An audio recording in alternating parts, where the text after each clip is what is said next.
Assalamualaikum warahmatullahi wabarakatuh.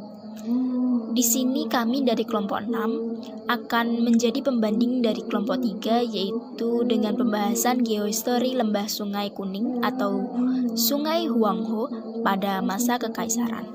Untuk kritik dan saran yang pertama, yaitu mengenai tampilan latar belakang.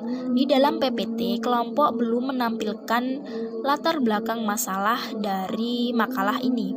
Jadi sebaiknya ditampilkan latar belakang masalahnya. Baik, mungkin dalam penyampaian itu dijelaskan dalam bentuk lisan, akan lebih baik jika ditampilkan dalam bentuk tulisan juga.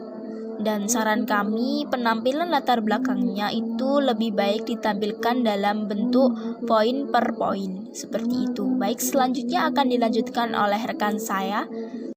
Saya akan menyampaikan kritik untuk kelompok geohistory Lembah Sungai Kuning atau Huangho pada masa Kekaisaran.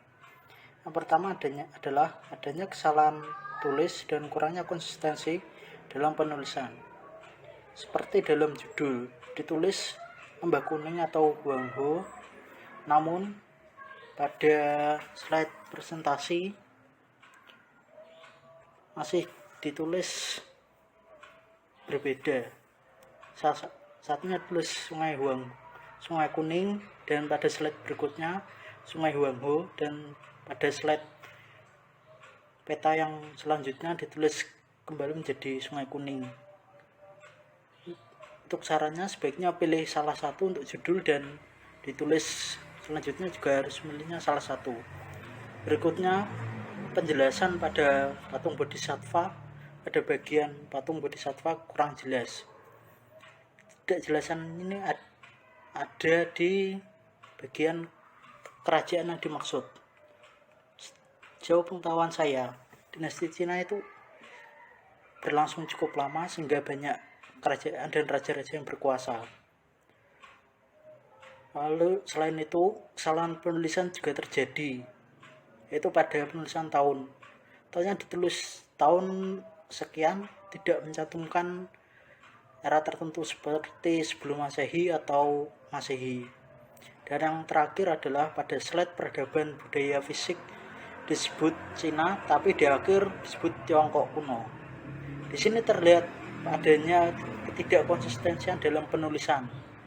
Seharusnya kelompok memilih salah satu di antara kedua hal tersebut.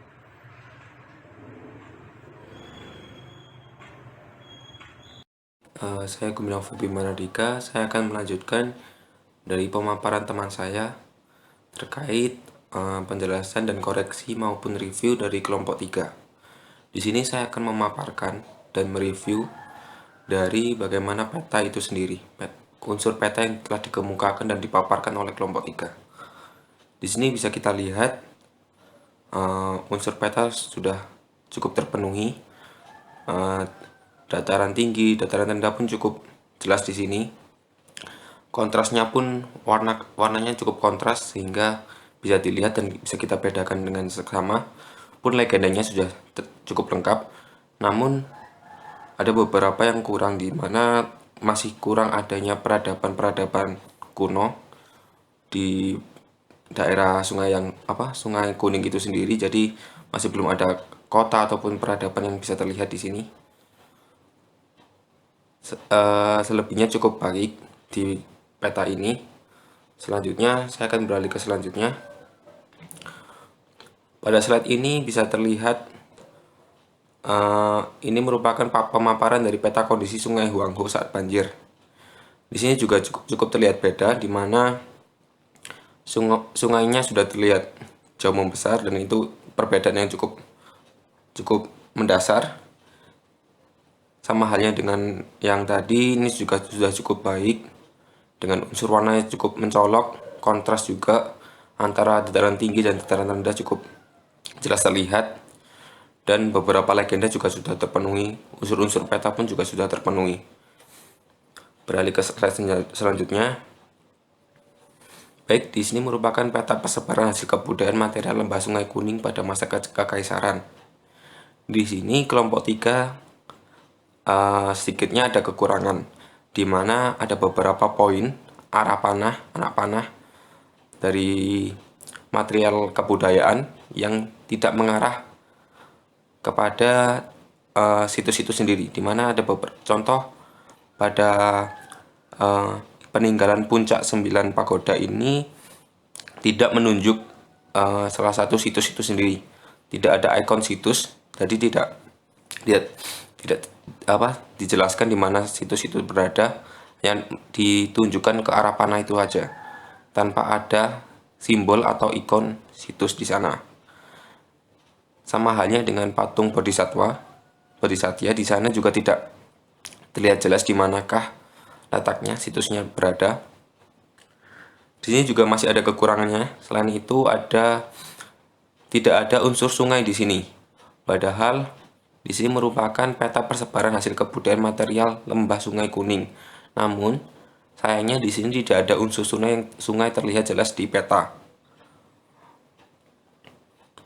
Untuk selebihnya, kontras dan juga warnanya sudah cukup bagus antara dataran tinggi dan dataran rendah, sama halnya dengan peta-peta sebelumnya. Namun sekali lagi kesalahannya ini masih belum ada unsur sungai. Padahal di sini peta di sini merupakan membahas terkait lembah Sungai Kuning itu sendiri.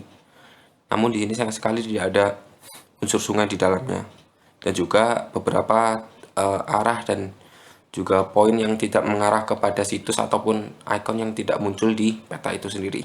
Jadi sehingga akan membingungkan atau sedikitnya akan menyusahkan bagi para pembaca peta itu melihat bagaimana kondisi persebaran hasil kebudayaan material lembah Sungai Kuning itu sendiri. Baik, ini merupakan peta dari hubungan persebaran hasil kebudayaan pada masa kekaisaran dengan lembah Sungai Kuning. Ini pemaparan peta dari kelompok 3 sudah cukup bagus juga, di mana kota-kota dan juga ikon kota dan juga ikon persebaran hasil kebudayaan juga cukup bagus, terlihat kontras juga. Teks yang berada di peta juga terlihat jelas, mulai dari Yantai, Xi'an, Shanxi, Beijing dan segala macamnya juga cukup terlihat bagus. Ikon dari kotanya juga terlihat mencolok juga, tidak menyatu. Namun sayang dari Xinjiang ini cukup tidak terlihat, di mana tidak kontras dengan dataran tinggi, sehingga ikon dari hasil kebudayaan, peta persebaran hasil kebudayaannya itu kurangnya tidak terlihat jelas. Jadi itu cukup disayangkan. Namun selebihnya cukup bagus seperti peta-peta sebelumnya. Baik, sekian dari pemaparan kelompok kami dan hasil koreksi dan review dari kelompok kami, kelompok 6. Bila ada salah kata ataupun tutur kata yang salah, mohon dimaafkan. Wabillahi taufiq wal hidayah. Wassalamualaikum warahmatullahi wabarakatuh.